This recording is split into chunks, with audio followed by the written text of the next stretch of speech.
welcome to the AART podcast with me, Chris Stafford. Of course, we've got a new style now with season 4, this is, of the AART podcast, and we're going entirely video. As you can see, we're recording on video, but of course, whatever podcast app you use, you can listen to the show there too. So it is a different style in our introduction, and we have our guest with us right away, right from the top of the show, and I'm delighted that joining me from Barcelona, Spain, actually, is Nica Fazio. Nica, welcome to the podcast. Thank you so much. Thank you for having me. Well, it's fun to have you because you're from a department in film and TV that we don't often get to hear from. And I love to hear the backstories of people that, you know, are working below the line. And below the line. Below the line. Just as important as those above the line. But yeah, I know that you do live in New York as well. So you divide your time between visiting family in Spain and Sicily, of course, was where you were born, where you're raised. So you're multilingual, I'm sure. Yeah, English is my 4th language. So I'm sorry if sometimes I don't know a word or something. Well, like you that. could have tried in best. Italian. How about French? Do you do French? No. No. English, French, no. Spanish, Italian, and Catalan, of course. Catalan, yes. Which are you most proud of? Which do you feel the most connection to? I don't know. Recently, I feel that I think more in Catalan than I thought I did. You know, I count in Catalan, or in stressful moments, I'm going to the Catalan. The languages I speak the most right now is English or Spanish, because in New York, a lot of my friends, they speak in Spanish. And then Italian with my family and my grandma. Do you miss the Italian part of your ancestry? A little bit. I'm actually reading now a book in Italian, because I really needed to have a little bit more of, you know, Italian things. But then New York is amazing because you can find a little bit of everything. And I actually go in a lot of coffee shops and I try to go around Italian people because it's nice. You know, you can find a lot of communities in New York. That's very true, because often, and I know I found, because I'm European and I miss using the languages because I'm in a small town, so I don't get to use the languages and I miss them, especially Italian, because I lived in Italy and then Switzerland and I learned Swiss German. That's all gone. That's all. I know that's all gone. I mean, maybe we have to do it in Italian the next podcast, you know. But it's a shame because there's not much use for Swiss German where I live. So, you know, you have to make some sacrifices. Yeah. But anyway, I'm delighted that you've been able to join us. And now you're on vacation right now. You're not actually working. So we've caught you in between jobs. But for those who are not familiar with your work, you're electric, you are grip, you are trained as a cinematographer, you can do a lot of different things. But if you wake up in the morning, what do you get most excited about?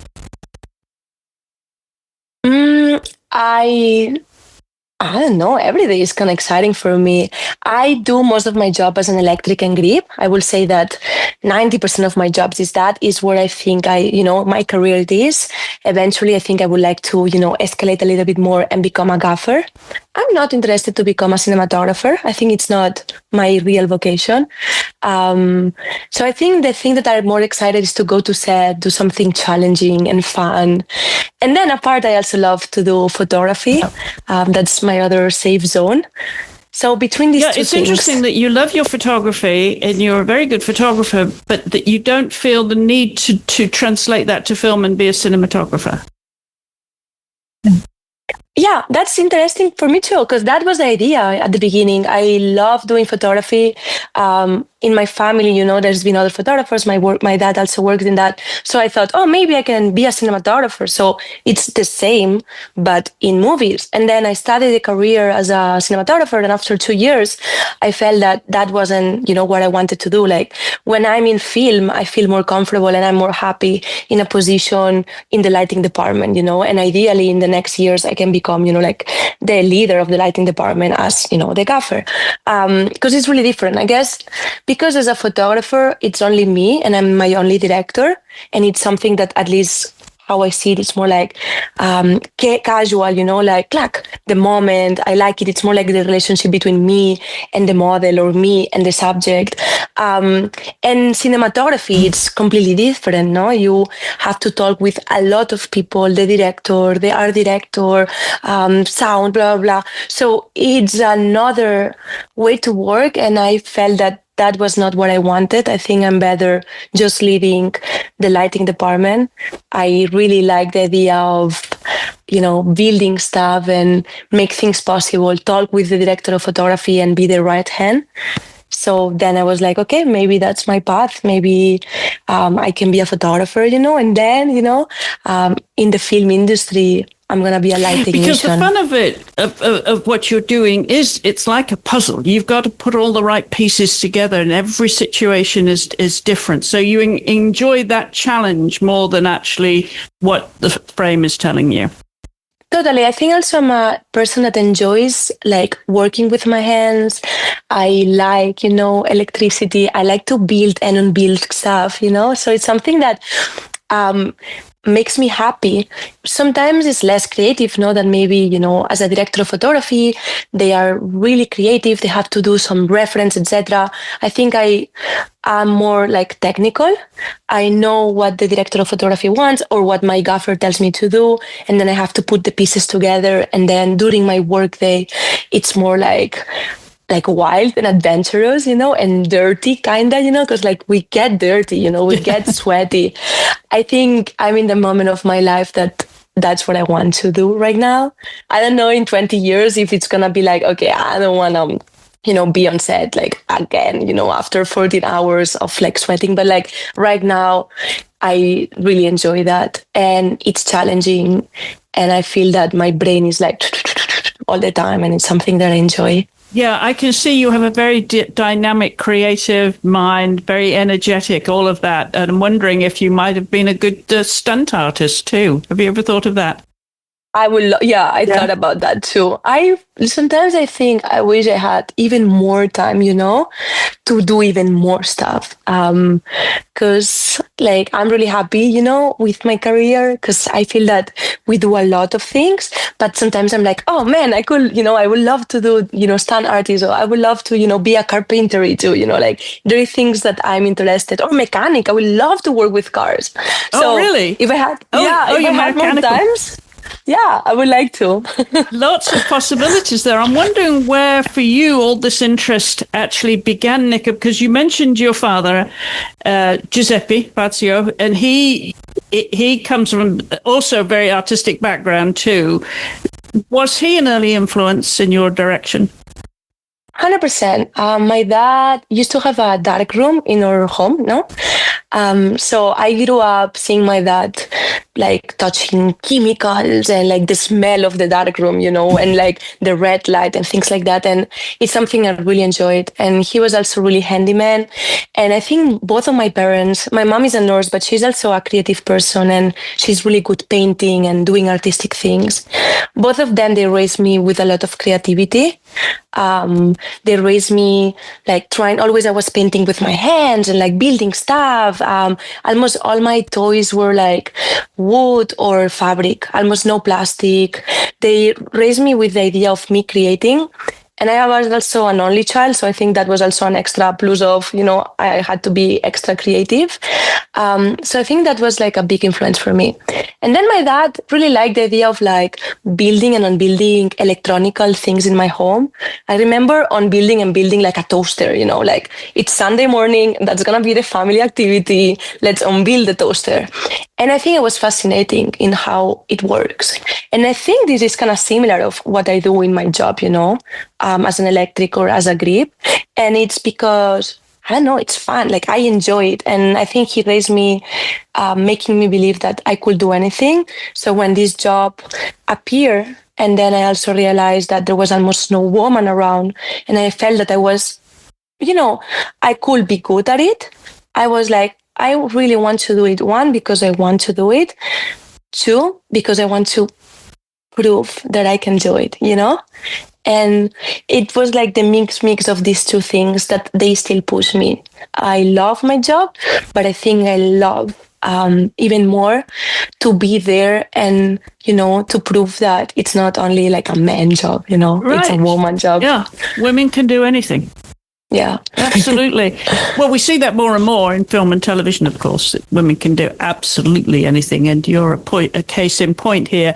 Let's go back to your childhood then. And you, as we mentioned, you were born in Italy, in Sicily, and the only child. And you also moved very quickly. Your parents moved you to Barcelona. So what age were you when you actually moved? Like 2 weeks. Oh, very, very early. Super, yeah. Super. And what was the reason for them moving? My dad's job.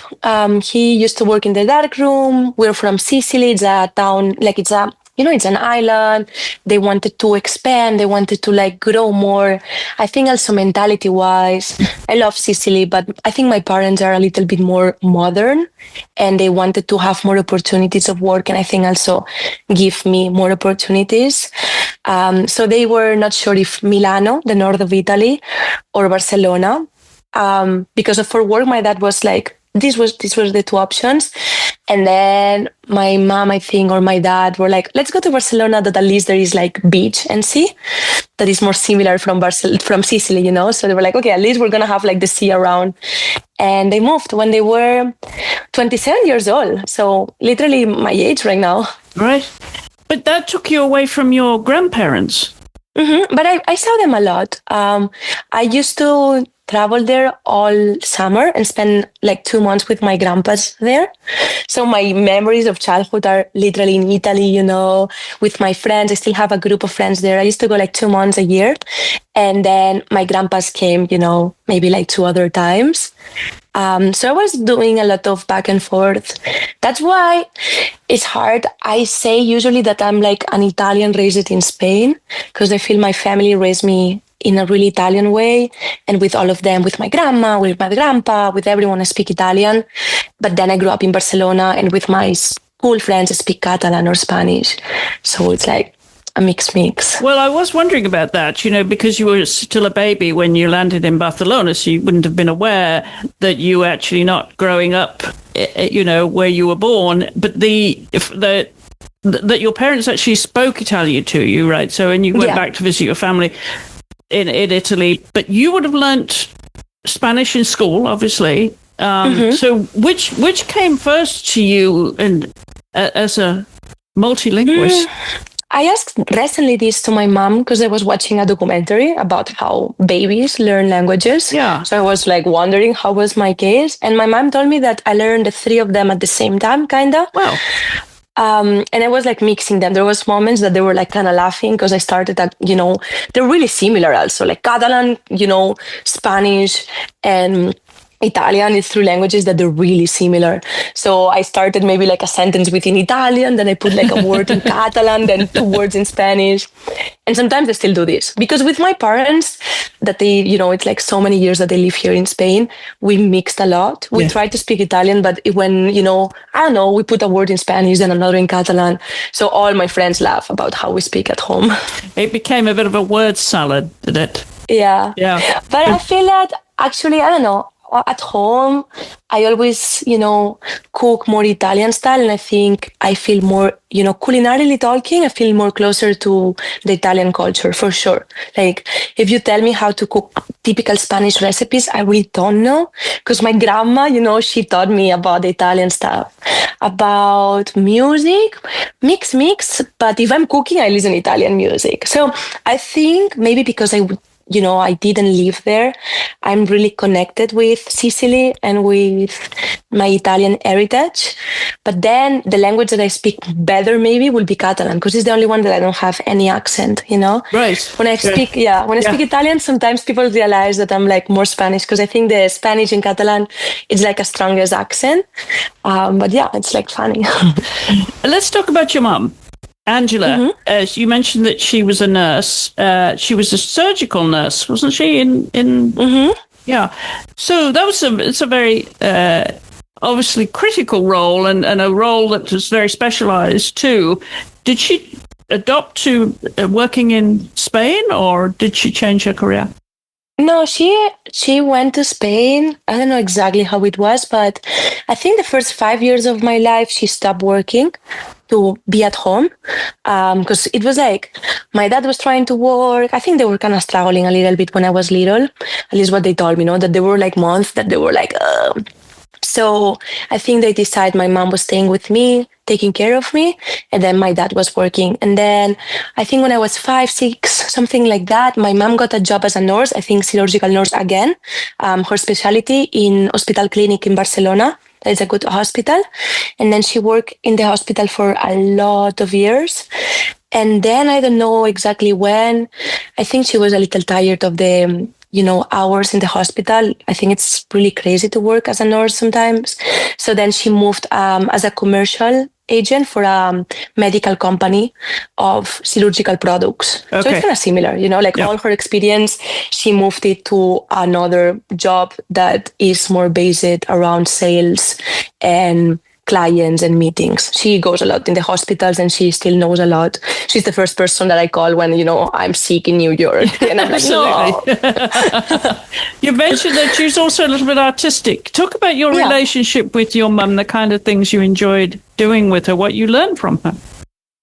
I learned a lot about, I think, how to decorate properly, how to, home, and how to put the lights in the correct position.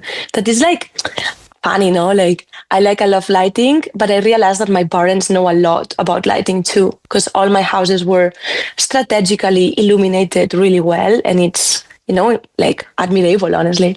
That's very interesting that you picked that up when you were very young, the lighting. Yeah. I think so. I remember going to other places, like other houses or other restaurants, and realizing what I didn't like some lighting, Yeah. And then I realized that my home was really good light, and then that was like, like my parents know what they're doing, that's cool. But no, they're really both great, I think. On the lighting wise, on the cooking wise, she cooks amazing. She's really sweet. She knows how to knit. She showed me how to knit. Uh-huh. So a lot of my puppets when I was little, she made them, by hand. I think they're really both really creative in that. Most of my gifts were things that they maybe made with their hands. And it's something that I think I do still now with the people I love because I like it, Yeah. Do you knit? I'm learning now how to crochet and I know how to knit, but super basic, not like my mom. Okay. She's too good.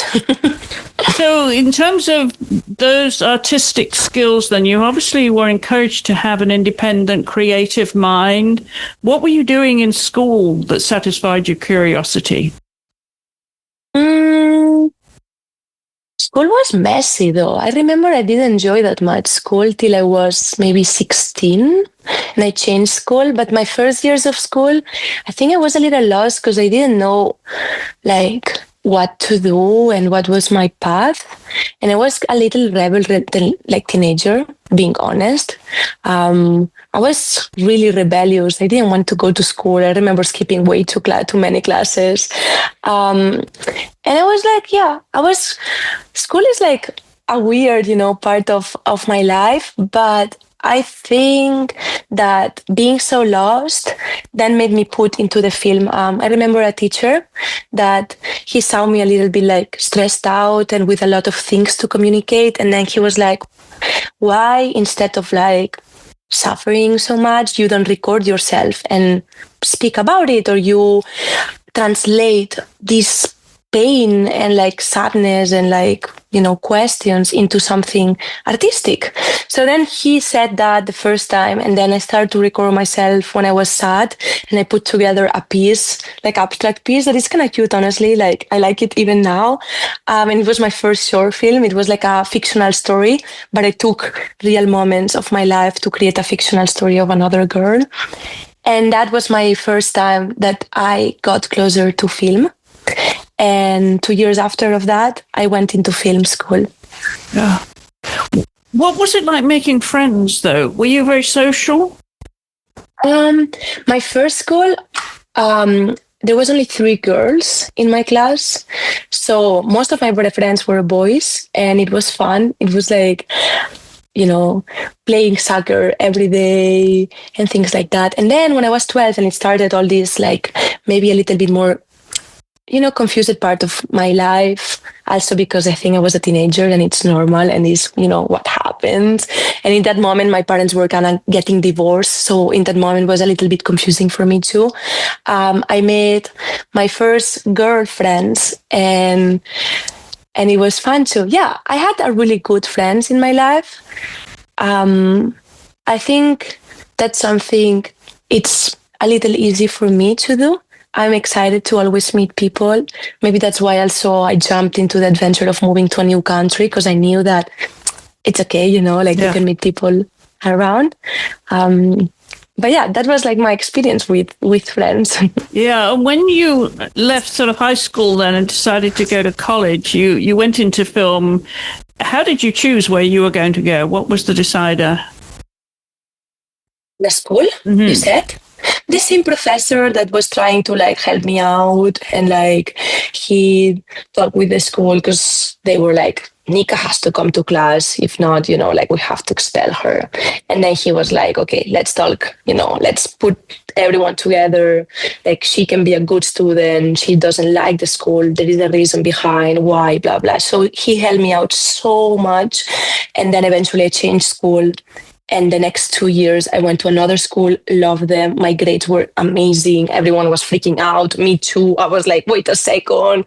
Like, I can be an A, all my grades were like 9s and 10s. That is like an A. So I was like, whoa, like, who is this person? I was so bad in school and then I become so good. So I think, some schools don't work and some educations don't work with you. And then some other ones, they work. But the same teacher that helped me a lot in the first school, Paula Bai, he knows that I admire him so much still, is the one that told me about the film school that I ended studying. It's the one that he was like, maybe you should do this. Maybe you have a lot of things to take out. And then eventually I went to this film school and then eventually fell in love with the lighting department. Yes. Tell me about the film school, where you went. I went to a film school named ESCAC. Yeah. It's in Terrassa, in a town near Barcelona. It's a really good film school, I think. I feel that it's really practical. So most of our times we're like shooting out and like practicing. We shoot in film, in 16 millimeters, in 35.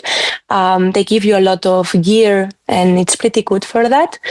And nothing, it was 4 years.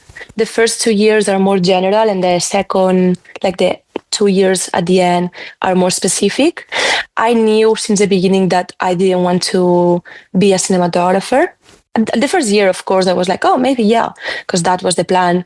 But then really fast, I realized that I was enjoying more the technical side.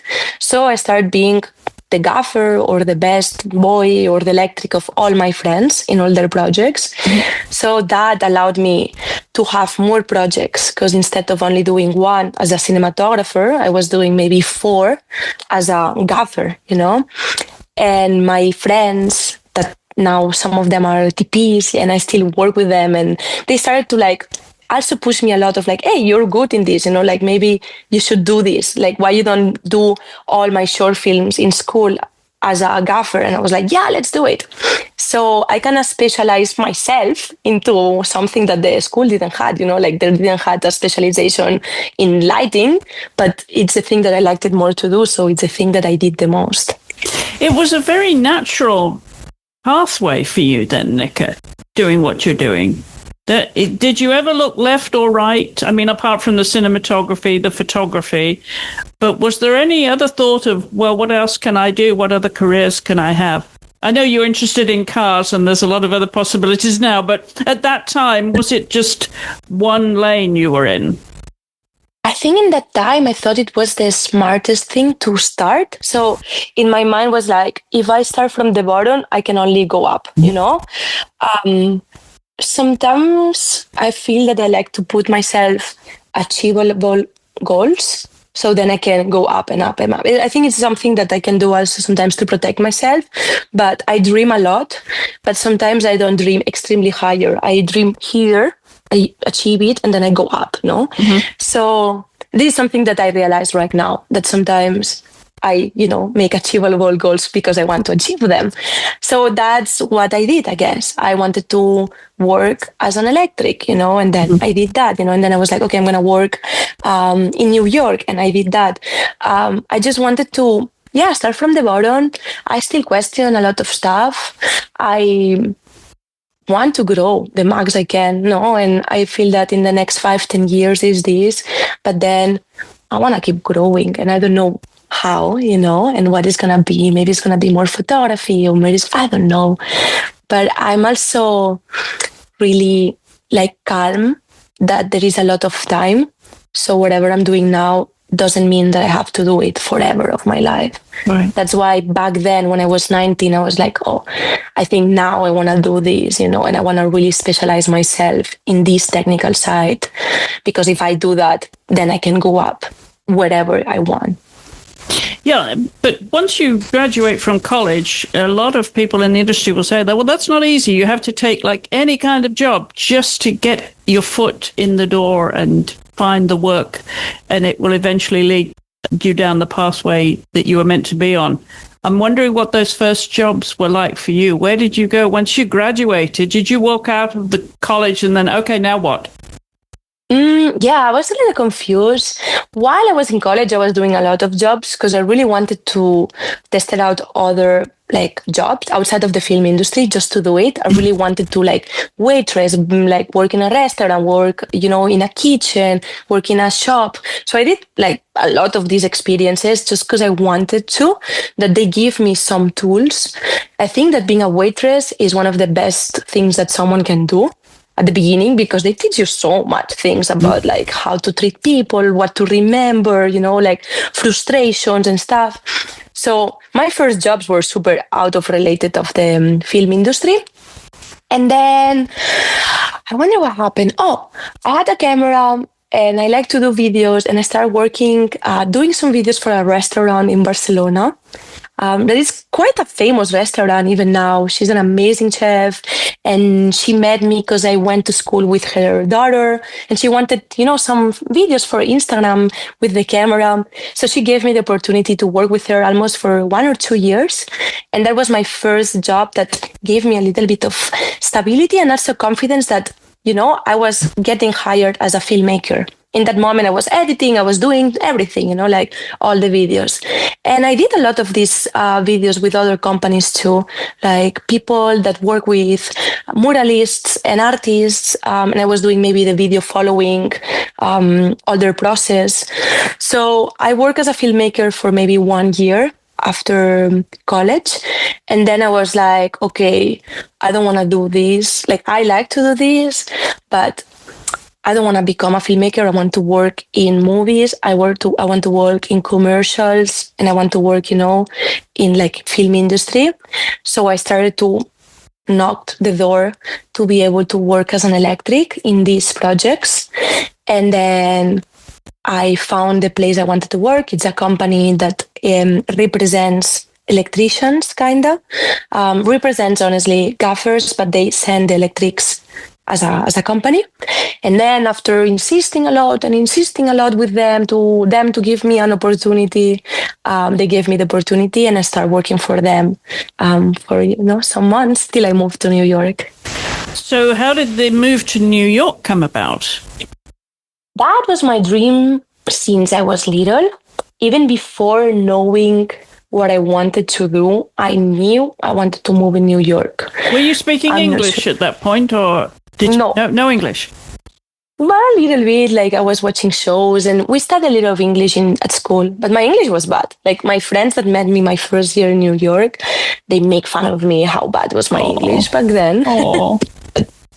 So it was not about the language. I was like, whatever, we'll do it. But I liked the idea of starting over. I think because my parents did the same. So I really like the idea of my parents live all their life in Sicily, and then from one day to another one, they start over into another place and they learn Spanish watching the news. So I grew up with that reference, and I think I kind of wanted to do the same. And that's what I did. And I tried to figure it out the way. And I remember I spent years and years trying to see if it made sense to go to study there. But then it was super expensive and it was something that, we couldn't afford. And then I found the way, and it was going as an au pair. Oh, okay. I moved to New York my first 2 years as an au pair. I used to babysit, and I was living in the house of the families. I had 2 families.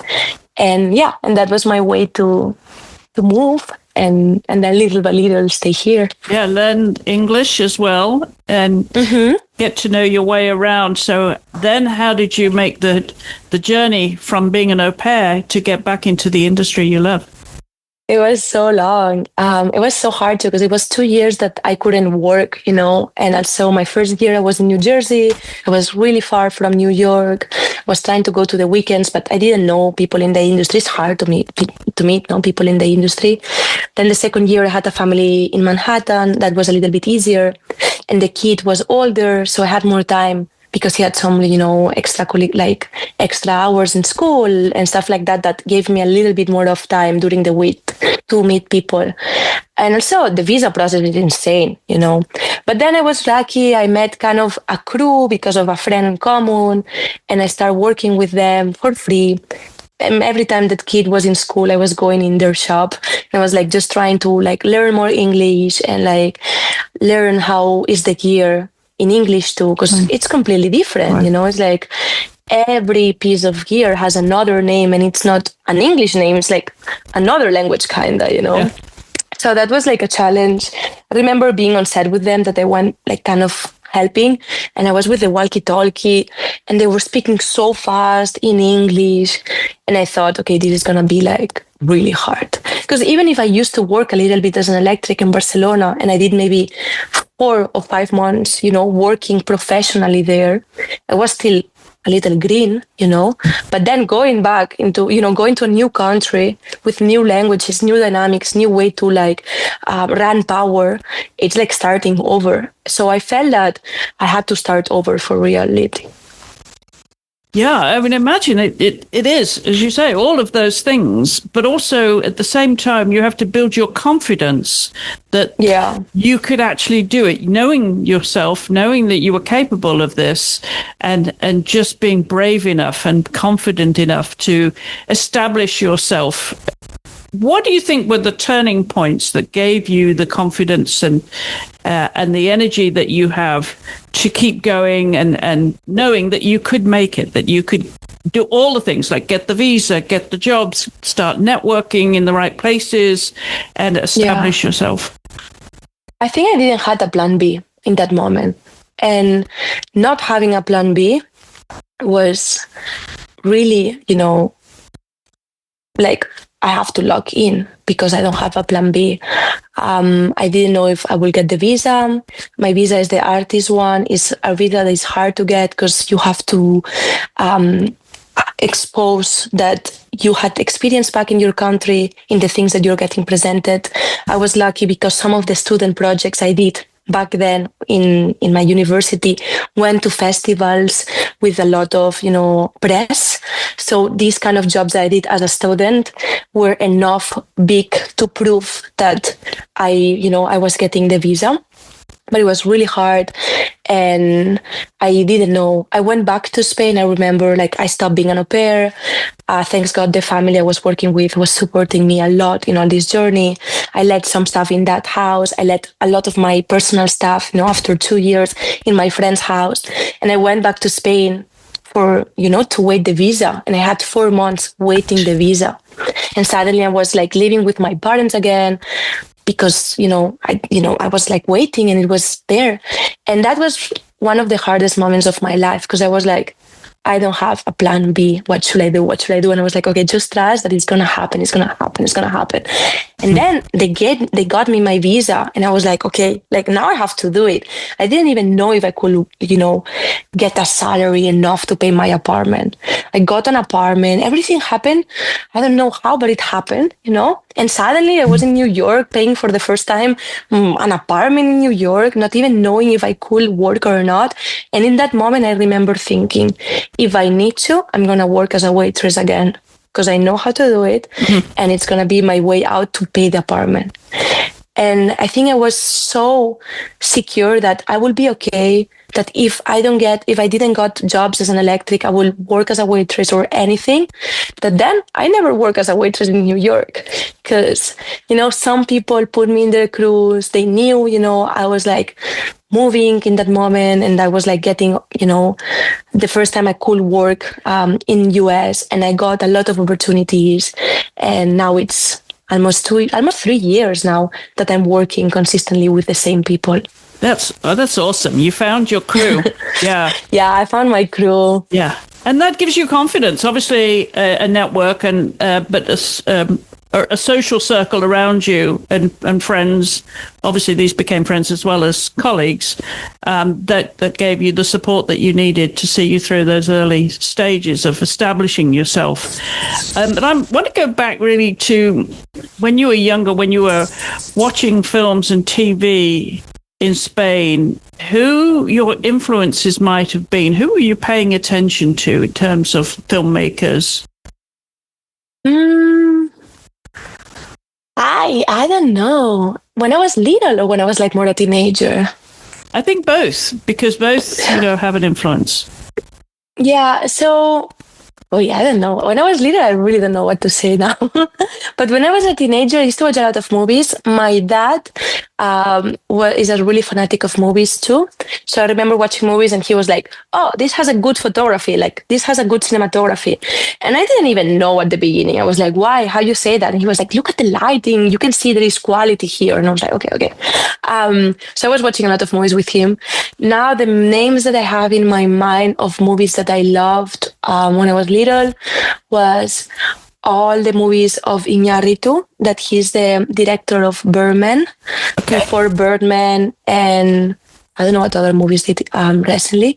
Before that, he did my favorite movies, that is Amores Perros and Babel, and it's movies that I generally loved. Then Eternal Sunshine of the Spotless Mind is one of my favorite movies, and I remember thinking, wow, I would love to be working on a project like that. And then, another movie I really like is Mustang. I don't know, I don't have a clear movie. I just remember watching some movies and say, okay, I want to do this, I want to be on set with these people. I want to do this. Did you have an idea then, by the time you had gone through film school, of what genre you wanted to work in? No, I honestly, my opinion changed a lot. I think at the beginning, I really wanted to do movies when I was little. And now I actually work more in commercial and in music videos because I like more the lifestyle around that. I work sometimes in movies, but it's true that I think I'm a little bit more happy with the lifestyle on music videos, big music videos, or commercials, like fun commercials, because it allows me to have a little bit more of free time.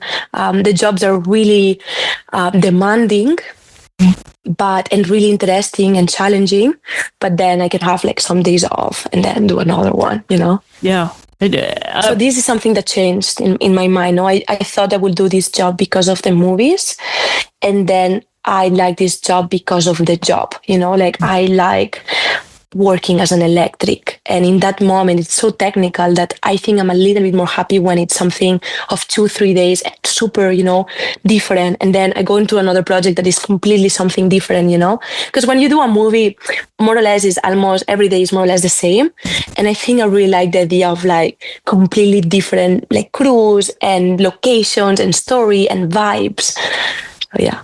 I wonder where you get your vibes now in terms of watching movies. What do you enjoy most? What genre?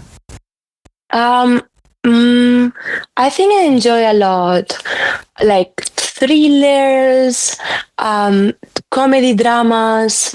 Another one of my favorite movies is Frances Ha. All the movies of Greta Gerwig, I really like them. I like what she does, like drama, but a little bit of comedy. Frances Ha, I don't know if you've seen it. No, but it's one of my favorite movies. No, oh, you have to. It's about friendship and moving to New York and like getting like older. It's amazing. Frances Ha is an amazing movie. And if someone promised me, hey, Nica, you're going to work only for amazing movies like Frances Ha, I swear I will work in movies. But because you never know which movies you're working, I think I'm more into like the commercial vibe right now. Okay. Or like the music video. So now, of course, fast forward to where you are today, your partner David also works on the same crew with you. So when you get a job now, is it the two of you? Is that the deal that you both get on the same job? No, it's not a deal. It's not in my contract. I wish I could say, hey, if I work, my boyfriend works too, and backwards. But no. But we work a lot together. I think it's nice to work together, but also it's nice sometimes to not work together, because then we go back home and we tell our day, and we kind of relate a lot. I can understand a lot of what happened because, I do the same. But yeah, we're really lucky because we mostly work for the same gaffer and for the same key grip. He does a little bit more grip and I do more electric. So sometimes we're in different crews, but on the same set. Yeah. And it's nice. We're like, hey, or we work sometimes in projects together, but sometimes we don't work together. It's okay too. And in terms of regularity of work now, because I know that you've come into the industry at a time when it hasn't been particularly easy. So how regular has your work been, and how is it now, Nica? I think I was really lucky because when I moved and I started working is when there was a lot of strikes happening. That's why I started to work more in the non-union because that's the first people I met were gaffers that were doing commercials and music videos in the non-union, but they were doing big scale jobs and moving commercials with a lot of gear, a lot of trucks. So for me, it was really good to start with them because I was in big jobs, but I was not in the union in that moment. And I had really a lot of constancy of jobs that made me, be there, be working. And it's good. Then recently, in New York, at least, it started to pick up in the union jobs, and a lot of union people was looking for other people because there was not enough people to work on set. I think this is amazing. So the union finally started to work more. There was more shows happening, and I got the opportunity to work in several shows and movies as an additional because I'm not part of the union. And that gave me another big sense of how it works, and what are the difference and, how we, the dynamics and the way to work and the rules. So in this moment, I have part of my job as an additional in shows and in movies, and then part of my job that I work in non-union projects that usually are, commercials or music videos or shorter projects. Well, of course, it's a very physical job. I'm sure fitness is important to you too. Do you spend time in the gym when you're not on set? Yeah, almost every time I can. Sadly, if I work a lot, and I'm really grateful because, I love working, but if I work a lot, then I don't have time to go to the gym, but at least I'm, on set, but it's not the same. I love the idea of working out, so my job then it's easier. I feel it a lot, the difference in the moments that I'm more fit because I got more in the gym consistently, then the job feels easier, the days, working for 12 hours, being outside, up and down the stairs, lifting stuff. So yeah, it's something that it's one of my priorities. Even now that we're in vacations and I'm with my partner too, we try to go to the gym, almost, every day or 4 times a week. So it's part of our life because, it's important. It is. The other thing I'm thinking, with the rigging as well, you must not have a fear of heights. You're pretty comfortable climbing. Yeah. Yeah. Yeah. Not everyone though. I know people in in our crew that hate heights. But we know, and it's something that we don't talk. So if I, see one of my friends about to go in a scissor lift and he's looking at me, I'm like, you want me to do it? And he's like, yeah. And then we exchange. I don't mind at all heights. I like it. Sometimes it's scary though. Like when you're really, really like in a scissor lift or in a condor that moves like this, I'm like trusting completely, like it's okay. This is like new technology, has to work, I cannot fall, but sometimes a little scary. Are you brave? I think so. Yeah. Yeah. I think so, yeah. Yeah, I don't know. I think I'm a little bit less brave than what I was before. I used to be more wild and less scared. Mm-hmm. I think now age, makes you feel more conscious about this stuff. So I have some boundaries or realize like, hey, this is dangerous, blah, blah, blah. Yeah. But I think I'm still brave to do all the things. I think this is because my parents pushed me to do that, yes. And to be brave. Yeah, just to try. Yeah, give it a go, give it a shot. What do you do for fun then when you're not on set, when you're not in the gym? I like to read. What do you like to read? I like to like I don't know, cheesy books. Honestly, yeah. I'm like ashamed about. Fiction, because I cannot read that much. So when I read something that is more like intellectual or intense, if it's a little bit long, then I lose completely the point. But when it's something fiction and like, catchy, and I'm there into that romantic, situation, then I'm more consistent with the book. So I realized that like I used to try to read more intellectual books, but then I was like never finishing them because I was into set or something. And it's like, you have to put more effort into the lecture. And now I'm reading a book and it's super cheesy, but I love it. And I'm going to finish it, so that's what I'm going to try to do on this year. Cheesy books, but I'm going to finish them. But do you get bored easily then? You need something that's keeping your attention? No? Honestly, no. I work like a lot. So on my days off, I like to go to the gym. I like to go out, maybe see a friend, have a coffee, go to Home Depot and see what they have, go to a supermarket and do the groceries. I'm really an easy person. I like a lot music too. That could be my hobby. I was going to talk about music because you've got quite an interesting playlist there. Do you play an instrument yourself?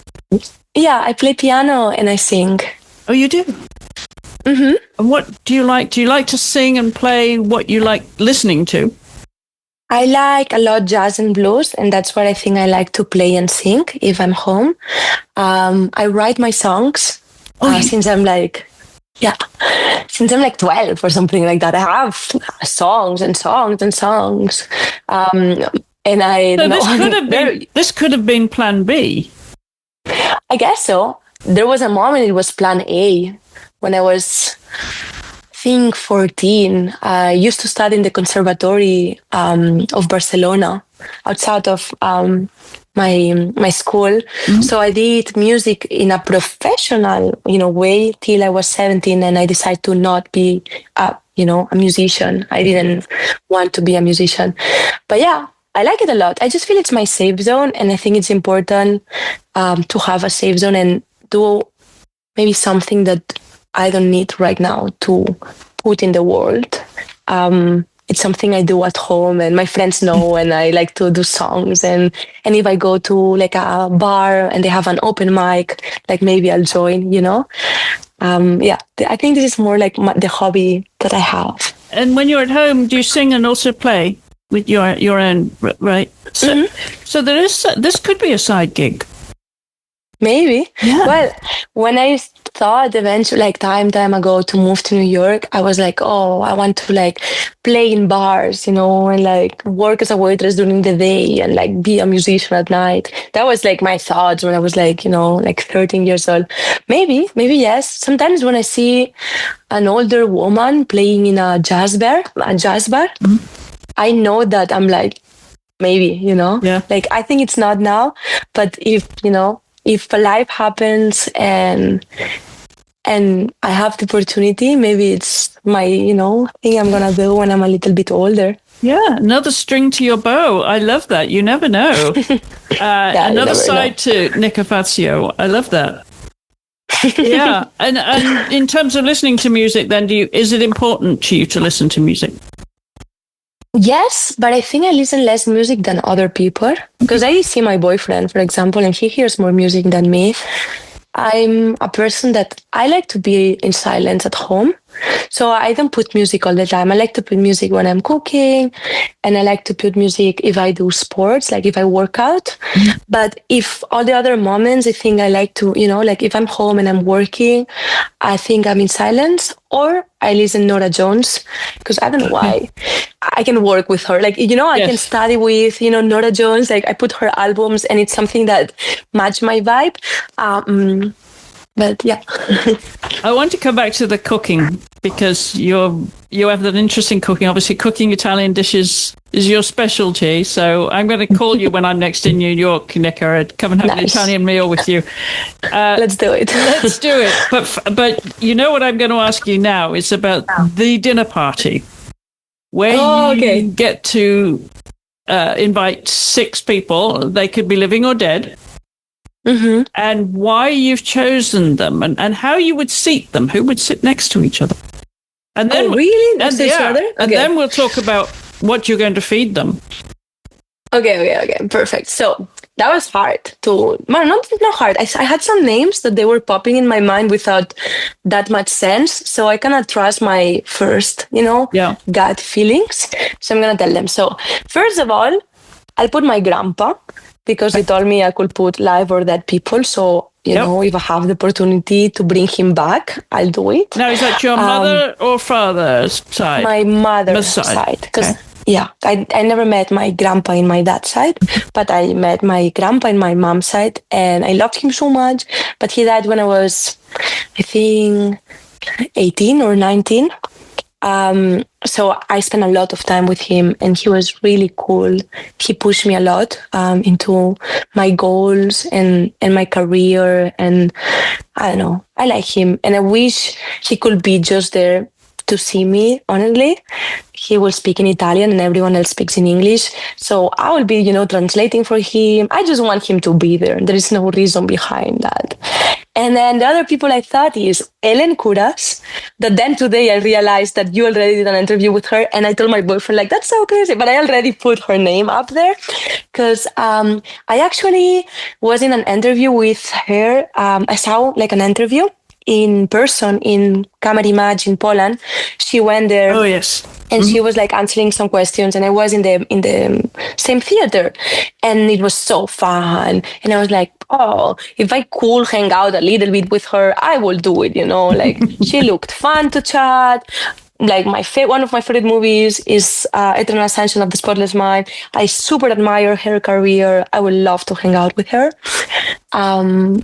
Then Amy Winehouse, it popped in my mind. That was my favorite artist when I was all my teenager. I used to listen Amy Winehouse all the time. I love her songs. I like to play them in piano. I love her story. I love her documentary. I would like to, be with her. I think I don't know. No questions, no anything, just chill, in this dinner party. Then Ava DuVernay, because I also admire a lot her career, and she's also someone that is doing a lot for the film community. She knows about our community. We have a community of girls, electrics, and grip department named Girls Just Wanna Load Tracks. Yes. And she has another organization that they do also workshops, and we kind of follow each other. And that's how I know I met, all her career and who she is. And I extra admire her. Then I think I put Iñárritu, that is the director I told you, of Amores Perros, Babel, 21 Gramos. He did Birdman, and he did the Renaissance, ¿cómo se dice? El Renacido, I don't know, the one with Leonardo DiCaprio. But I love this guy, love him as a director. I have so many questions about his movies. I super admire what he did, and he has an amazing personal history. And I think to end, I don't remember who I put. Oh, I think I put the actress of Friends, like the one that does Phoebe. Oh, yes. Lisa.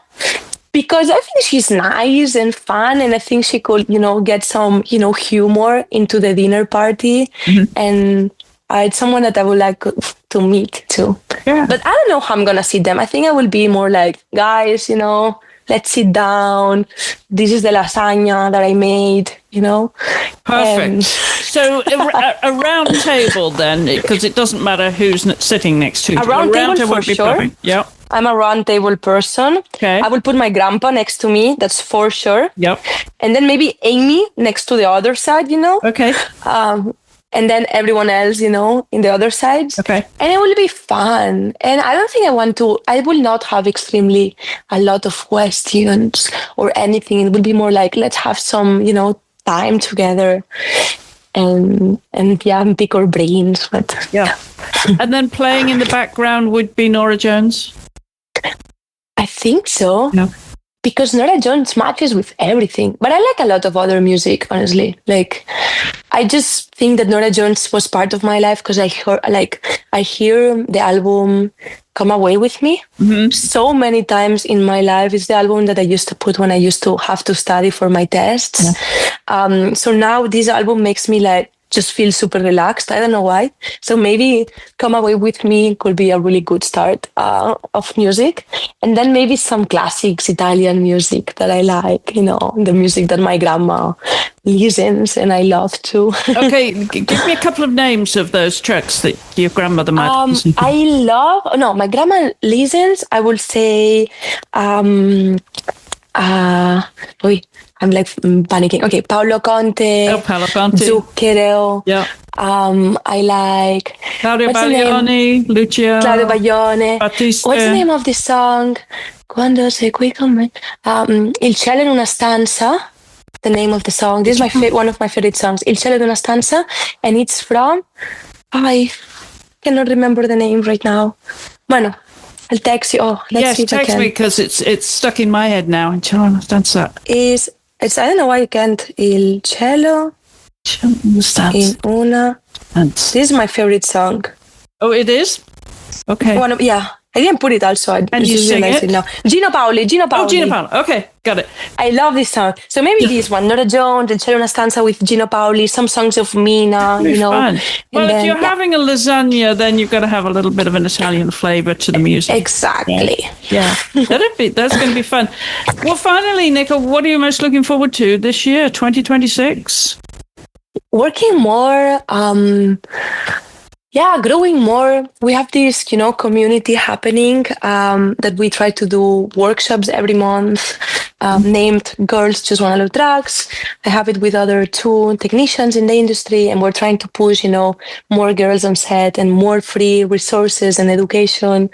So I'm looking forward to grow even more this platform and let's see what happens. But empower the people that we have around and grow together. Get more women on set. Yeah, and more not only women, people of color. Like sometimes I'm on sets that it's really how it's possible. It's everyone is white, and then there is only one girl, and it's really this is not a good representation of the world. This is not a good representation of New York. If this happens in Switzerland, I don't know how is Switzerland. It's okay, I guess, but in New York, that is one of the cities that has more diversity. It's so weird for me to see sets that all the people looks the same, because it's not the place for this to happen. Right. It should be one of the places that the sets should be more diverse. So I just wonder why it's possible that in the cities like this one, that has max diversity, the sets are not diverse. So I'm trying to fight not only for the girls, for everyone, for diversity. So that's what I hope. I think more people is trying now, and hopefully in the next years, this is the future. Do you like the idea of mentoring or teaching girls and women coming into the industry? I love it. I try the max every time again. If I'm on set and there is a girl as a trainee or like a PA, I'm gonna spend a little bit more of extra time to teach that person because I want to. I love the idea of mentoring. If I can, I'm still getting mentored by other people and I'm still learning, but whatever I can teach to someone else, I want to do it. And I think especially if it's someone that doesn't have the same opportunities, because sadly, sometimes, as a woman, or it's a little bit more hard to get these opportunities of learning. So if I can help out, I'll do that. I love that. Nica, finally, remind everybody how they can find you on social media. We will put links in the show notes, but tell everybody how they can find you. Okay, so in Instagram, you can find me in my profile, Nica.Fazio. And then the other account that we do workshops, and it's more like a community-based account, it's Girls Just Wanna Load Trucks. Like the sound, like girls just wanna load trucks. And that's all. And I'll be there. Text me if you have any question about G&E or about anything. Wonderful. And that's all. Wonderful. Well, the very, very best of luck with all your efforts and your journey, Nica. It's been fun to get to know you a little bit, and I'm sure you've got all the energy in the world. So, we have to follow you on social media to keep up with you and see where your journey takes you. But of course, everybody, if you're following us on social media already, that's great. We're at the AART podcast. That's AART with 2 A's. We're also on Call Time. So if you're listening on Call Time, follow us on Instagram. We're at the Call Time podcast, and also on social media on say Facebook. The AART podcast is on Facebook, but Instagram is where we're mostly at, and we would love to hear from you. And you can also drop us an email if you have any suggestions for guests. We would love to hear from you. That email address is theartpodcast@gmail.com. Don't forget 2 A's in art. So whether you're watching us on YouTube, listening to us on your podcast app, either on Call Time or the AART podcast, thank you to all of you for your support and helping us grow this audience that is promoting women right across all the cultural arts, from painting to sculpting to film and television, and the important people, not least of all, below the line, like Nica. So thanks again. Clapping for below the line. Well, we're clapping for the... Did you think a psychological difference for you below and above the line? You think what? A psychological difference. No, I think we're cool. We're really cool, even if we're, below the line. And people knows that, I think so too. And also, the girls who just want to load trucks, I mean, that is perfect, I think, for promoting below the line. Wonderful. Great idea. Thank you so much for having me and for all your questions and for making me relive a little bit, my life, kind of, because made me think about a lot of things that, every day I don't think. So thanks for that and for your time. You're very welcome. It's great to get to know you a little bit again. Enjoy your vacation there in Barcelona. And when you get back to New York, it's going to be cold. I'm sorry. I know. Thank you so much. Okay, have a good day. Take care, Nica. Thank you so much. Bye. Bye-bye.